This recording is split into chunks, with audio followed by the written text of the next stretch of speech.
Welcome, welcome, everyone. Thank you so much for being here. Jaki Sabourin here, and today I want to talk to you about learning to receive with grace. I think that this is just such a fabulous topic, especially right now, because this is a great opportunity not only to give, but today I want to really focus on receiving, the art of allowing, receiving, and why you may have a hard time receiving, and some tips to get you into the flow of receiving more and more. And so you probably have heard this a million times, but the receptivity is a feminine quality that is irresistible to men. And so let's talk about what receiving really is. So being receptive means to be responsive, right? Approachable and accessible. So your receptiveness makes men feel masculine, and it indicates that you trust them to take the lead in a particular area, whether that's dating, pulling your chair out, picking you up at home after you've been out with them a couple times. So it's all about being receptive, responsive, and approachable. And so being receptive, though, is not easy for so many women because it involves letting go of independence, or at least perceived independence in some areas, and it involves being vulnerable. So switching to your feminine energy is challenging, especially if you've been at a really demanding job. And so when you come home, you'll have to switch into that more of that receiving feminine energy mode. And if you're going to learn to be receptive, you can't remain inflexible. They're linked. They're interchangeable. So you can soften your resistance by letting go of the day, and by coming home and walking in and starting to relax and starting to move into that state of grace by just the simple words of thank you, please. I mean, somebody's doing something for you on the way home, you're allowing somebody to open the door, you're thanking them, or you're saying please open the door, etc. And because here's the thing, men love to give to us, and they love it when we receive. So learning to receive more and more is really going to support your relationships, especially in the beginning stages of dating. Because here's the thing, men love to compliment us. They love our looks. They love our outfits, right? They love our talents and our cooking, our skills. What else do they love? I think men love everything about women when we are able to receive the fact that they adore us, and they especially like it when we can receive the compliments. But why do we reject the compliments? Many women reject verbal gifts, downplaying, or maybe not even believing them at all. And maybe you might think that he has another motive. Maybe he's trying to get you into bed. But I would like to think that the vast majority of men are sincere when they give us a compliment. And if we receive their compliments with grace, it shows a delightful openness. So I want you to write this down if you're taking notes. Openness is the secret to receiving. That's one of the secrets to receiving, is being open to receiving it all. And let's talk about some of the things that keep us from receiving and keep us from being open. So one of the mainstays in our society is this dogma, this belief is that it's better to give than to receive. And that's probably where it started for a lot of you. We learned, in some of our religious cultures that it's better to give than receive. And that's really dysfunctional when you look at being an adult, a woman who wants to receive from a man. So we have to really start to examine, is that belief still serving you? So if it's difficult for you to receive love, compliments, care, especially from a man, if you squirm inside and you get really uncomfortable, if you go to pay the bill, or if a man tries to get the door and you're like, oh, I got it, because you're wanting to be helpful, or maybe you're on an airplane, you've probably seen this or done this yourself, you go to pick up your carry-on and a man or two or three men jump up to put it in the overhead compartment, and what do? You say, no, I got it, thanks, I got it. And so you block that gift that was coming your way. Because guess what? I really believe that we weren't really taught how to receive. We didn't learn how to receive compliments. Maybe you're really good at countering, when somebody points out a fault, but not good at receiving a compliment. Maybe for you it's dinners. Maybe it's a man wanting to pick you up. Again, I set aside the safety factor, but you're just not comfortable with being in a car with a man because he's in control. And so, and maybe when somebody gives you something, you immediately feel like you have to give something in return. Can you relate to that?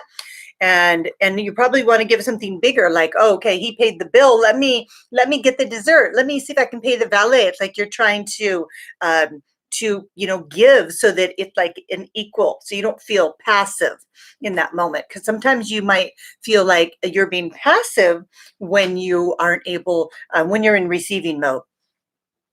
And it's so interesting to go through life and not really experience the fundamental act of receiving. But there's a lot of reasons that this happens to us, and let's go through some of the reasons, and then I'm going to give you some steps, and so that you can start to learn to be a better receiver. And receiving involves a certain amount of vulnerability. When you give, you feel like you're in charge, but when you receive, you feel like you're less in charge, or even less than. Like I said, it feels really passive. Because give feels like an action word, right? And then you look at that passive, the passivity of receiving. And but I know that is a big misconception, because giving and receiving are like the yin and yang. They're like the infinity symbol. They're the exact same. There's an ebb and flow, and they're both needed, and they're integral to the whole, right? So let's go over some reasons why it's difficult for you to receive. And remember, I'm going to ask questions at the end. Hi, Maureen. Hi, sweetie. And so defense against intimacy. And I think that this is probably the big one for a lot of women, is it's a block to intimacy, because receiving creates connection. And if you prioritize your giving over receiving, it's a way to keep a man distant and your heart protected and defended, to the extent you might even fear intimacy, and so you'll not allow yourself to receive a gift, a compliment. And what it happens is it deprives you of a precious moment where you could have connected on a deeper level just by receiving that. So that's a defense against intimacy. So another reason why you might block yourself from receiving it's you have to let go of control. When we give, we're in control in a certain way. It might be easy to offer a kind word to someone, buy someone flowers, but when you actually allow yourself to surrendering to the good feelings or receiving a gift, it feels really uncomfortable. You don't feel in control anymore. And so we really want to analyze the giving, and I'm going to have a call next week about giving, because I think that these are really powerful topics that we really need to dive in deeper. Receiving invites us to welcome somebody into a vulnerable part of ourselves. It's like that tender place, and when we're more available to receive, then we open ourselves up to that vulnerable place. But that's where we make those connections, right? Those when we're vulnerable, when we're open, and we allow somebody in our heart to give us something. And remember, all you have to do is start with thank you. Thank you. Just try that to start with. I'm going to go over some more tips later, and so another reason why it might be hard for you to receive is that this is an interesting one. It's fear of strings attached.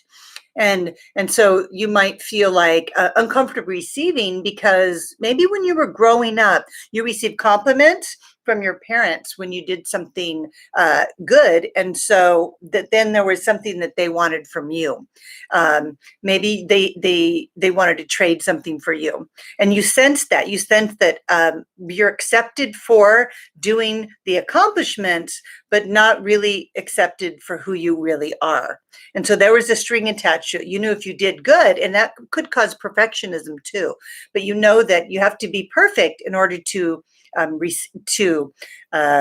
order to be loved, etc. But it's all based on, you feel like you're going to have to do something for somebody else if you receive something, because there's some kind of string attached. And maybe narcissistic parents do this in some cases where they met their own needs, maybe using children as a showcase. And I see this so prevalent today. So much today, where people talk about their, how you doing? And they talk about their children and what their children's accomplishments are, as if they're their accomplishments. And I can see us feeling proud. I'm a mother, I'm proud of my children, but those are their accomplishments. But when you're in a narcissistic mindset, there's a string attached. You might have your kid come over and he's got to do certain things when your friends are there because it makes you look better. And so your children would maybe have a hard time receiving because they feel like there's something attached to it. They have to perform for you.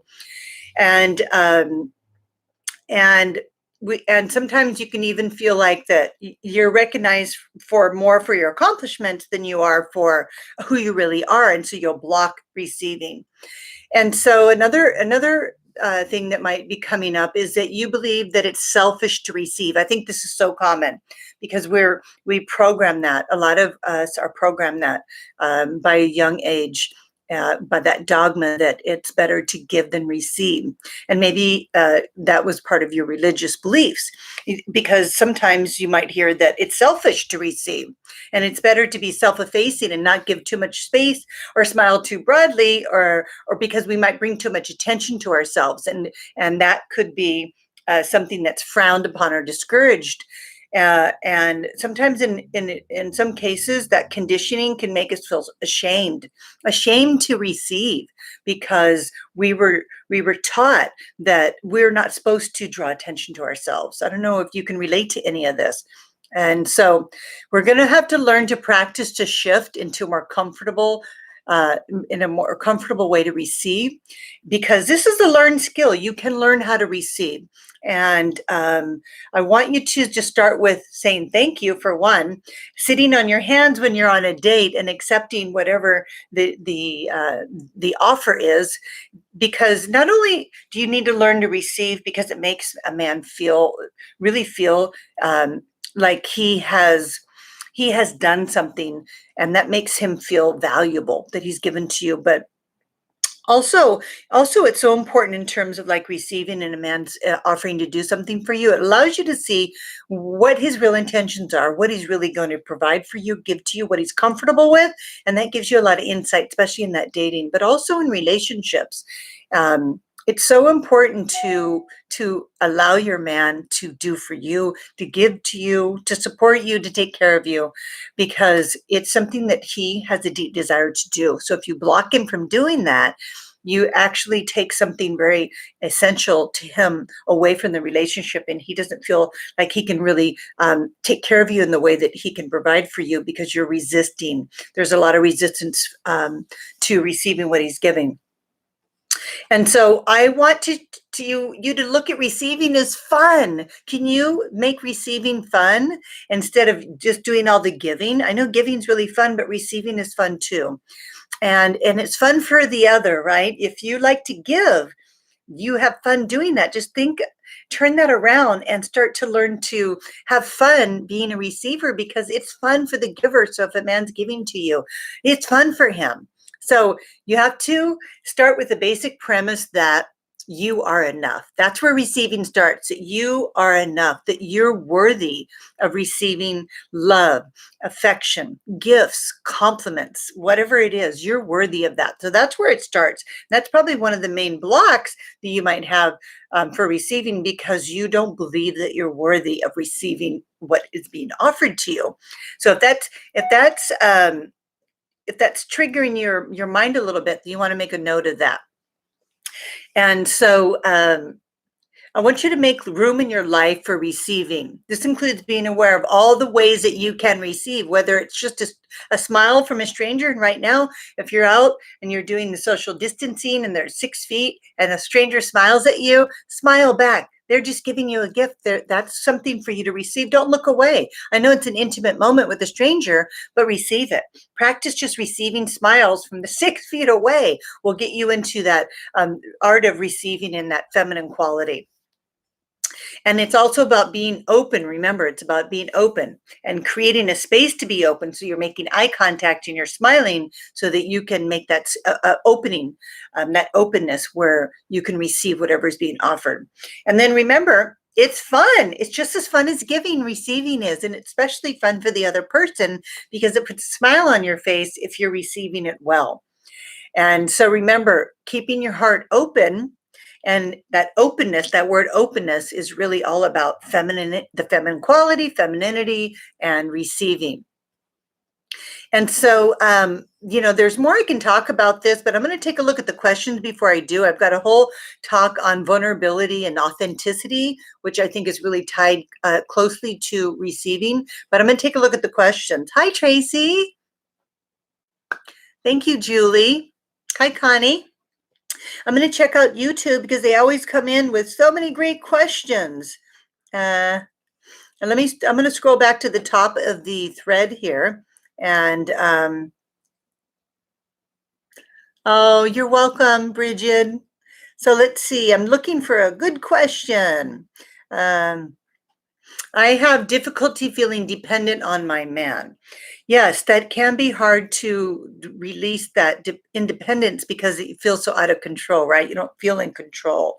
So that is a challenge. But let me see if I can find a question. How do you tell someone in the moment how you're feeling? For example, it feels great hugging you, or what a gentleman if he pulls out your chair. Thank you again. It's just thank you. And a smile. A smile says 1,000 words.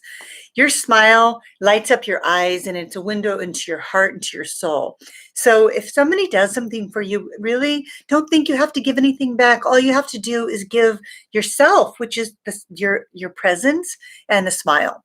So I hope that helps. I can't overemphasize how smiling and saying thank you is enough. Men they're not asking for more. We feel like we need to, again, give more. But remember what I just said about some of the things, why the control and lack of the ability to receive intimacy, etc., blocks us from even being able to receive somebody who's pulling out our chair for us, right? I think I already covered why we can't say it. There's some questions of that. Is there a way to get back together with a boyfriend on a healthy track? We broke up a couple days ago and he means a lot to me. So, well, communication. Communication is the way to create a bridge where there could be a possible reconciliation. So I would recommend reaching out with a feather and saying,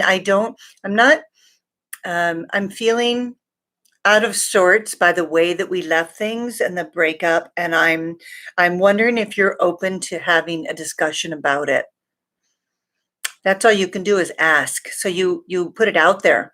Hey, you're not feeling that it might have been the right decisions, but you want to get some more clarity. Is he open to having a conversation with you about it? And then you have to see. So you have to always ask his permission. If you just start a dialogue, he may reject you, and that would be even more painful for you. So see if he's open to having a dialogue first. Hi, Clay. It is helpful to practice being grateful. Gratitude is so powerful. We have so much to be grateful for right now. Are you finding that you're more and more, I don't know what that pop was, my water bottle. Are you finding that okay, I'm gonna be maybe even a little graphic. I am noticing how much toilet paper I don't need to use. Give me some love on that one. I am like, wow, I'm so grateful for toilet paper, right? Paper towels. I'm so grateful for all these little things, makeup. I realize all of these excess, and not overly so, but I'm going to always put myself in the hot seat, right? All of the excess that we all have in me, it's like clothes and makeup and all this hair products. Like, how much do you really need? How much do I really need? And I just cut my own hair before I did the video. I mean, I could probably do my own hair, my own nails, my own makeup. I mean, I really don't need all this services and stuff now. Not to say I'm not going to get them, but gratitude, Clay. I'm so glad you brought that up. This is a time to really start to appreciate everything we have and to receive all the offers you're getting. Somebody's offering to help you. Say thank you. That would be wonderful. I accept. I receive. Here's another tool. Put your palms up, and every morning when you wake up, and maybe right before you go online, I receive. I receive. I receive. Just say those words. They're so powerful. I receive. Do you see this? This is an openness. You're inviting in to your vortex, what Abraham says, all the things you've been asking. But when you ask for things and the universe wants to give them to you and then you don't receive them, where do they get stuck, right? They get stuck. Those are the blocks. So I receive. So I do this like right before my broadcast, I receive. It helps me to open up a channel so that I can be receptive to what's being put out here, and also so that I can use access my intuition. So I love the I receiving. Hey, Wanda. Hi. Yeah. So she's saying that her boyfriend let her know that he feels most love when she smiles at him. A tip from a woman who's in a very healthy relationship. So she her boyfriend is just beams when she smiles at him. And I know this couple, and I would say that she lights up the room when she smiles. I've seen her. Hi, nice to see you, Wanda. Okay, he bought me a microwave and some champagne today. I said to him, he's spoiling me, and he answered with, "I'm worth spoiling." Ha ha! Good for you. I'm so happy for you. That's wonderful. How to receive criticism gracefully. Okay, that's a good one. Let's dig into that. How to receive criticism. Well, if you don't take it personal, if it's not personal to you, it's not really criticism. It's just their opinion, and it doesn't have to impact you. But I know sometimes it does. And like if somebody says, "You interrupted me," or "You always do that," then that would be maybe a good critique. Maybe you do interrupt. And so if that was the case, and that's been the case with me, and that's why I shared it, I go, "Ooh," I make big eyes and I go, "I'm so sorry, you're right. Will you please continue?" I immediately slow my roll because I get excited and I get going, and I can interrupt. And I'm always working on that. And so, but I'm not sure what kind of criticisms. If somebody said, you could stand to lose 10 pounds, then I'd be like, maybe, but I'll get to it when I'm ready. There's just more of me to love right now. And after coming out of quarantine, there might be more of me to love too. So you know what? I love humor. I think we can't live in the world without bringing a lot of levity to everything. And I like to be witty. So if somebody's criticizing me, I would ask them to, keep their opinions to themselves because I'm okay with the way I am. Or I would probably remove myself from the situation depending on the level of criticism. I mean, men come onto my YouTube channel and throw out F-bombs and critique me, criticize me almost every broadcast. But I'm like, oh, well, the ladies in the chat are countering him and stuff. But it's you just have to ignore those people. If they don't see your value, as long as you see your value, that's all that matters. So I hope that helps you. Let's see. Broke up saying her boyfriend broke up saying he was not sure I'm the one. Can I manifest another chance, or I'm setting myself for more pain? Well, what did you learn from that relationship?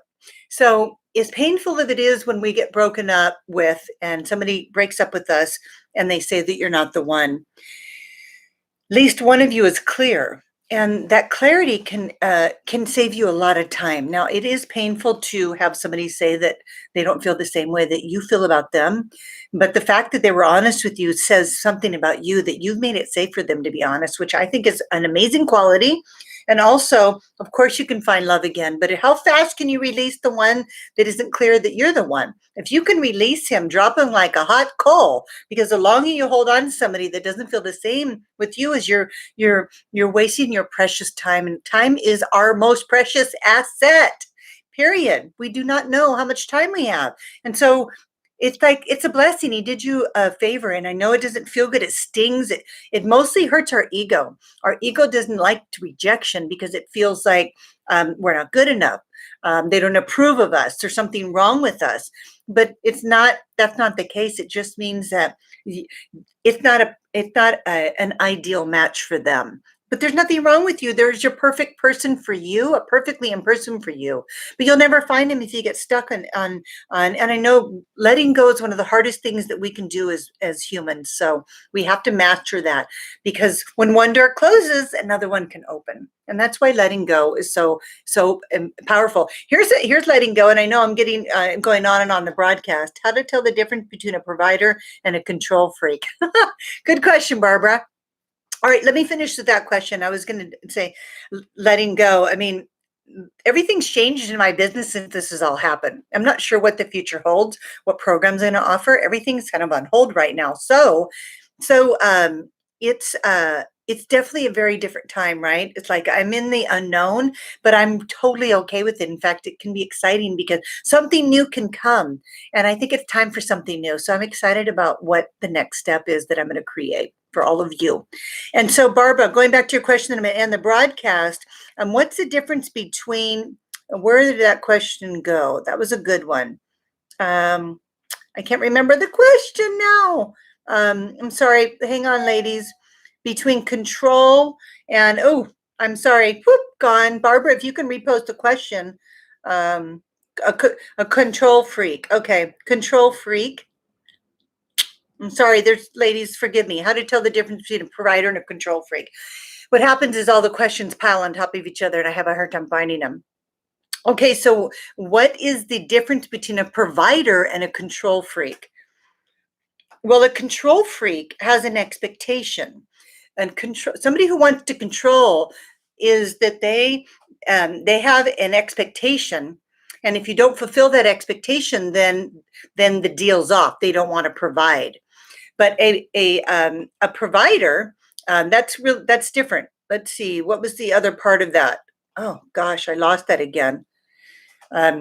So if a man's providing for you, he's not trying to control the outcome. He's giving you the choice. Here's the provisions. Here's what we're going to do. And he wants you to enjoy that. He wants you to blossom in those cases. So there is a big difference between control. My first husband was a big controller. Here's what you get. And don't do any of this and only do that. So they're dictating how they want that. So it's really not giving. It's giving, but it's laced with an expectation. So there's not really unconditional giving and that kind of control. But when you're being given to and there's no expectation, then it is a real gift because it's unconditional. That's a healthier gift. But a lot of times we give, and I'm going to talk about this next week, because we do want something back. And even if we're not conscious of it, we really want something in return. And love, acceptance, status, all kinds of things. So we'll talk about that again next week. And I know I've gone really past the 20 minutes that I typically do, but I really wanted to connect with you all today. I hope this was helpful. Please join me next week. Subscribe to my channel on YouTube if you haven't, and like my Facebook page so that you receive notifications when I go live. I'll be back here next week, and we're going to talk all about overgiving and what that's linked to, and some of the tools that I'm going to give you to stop the overgiving. Okay, thank you so much for being here, everybody. Stay safe. And just know that I'm always sending you so much love. Bye. Bye. Easy.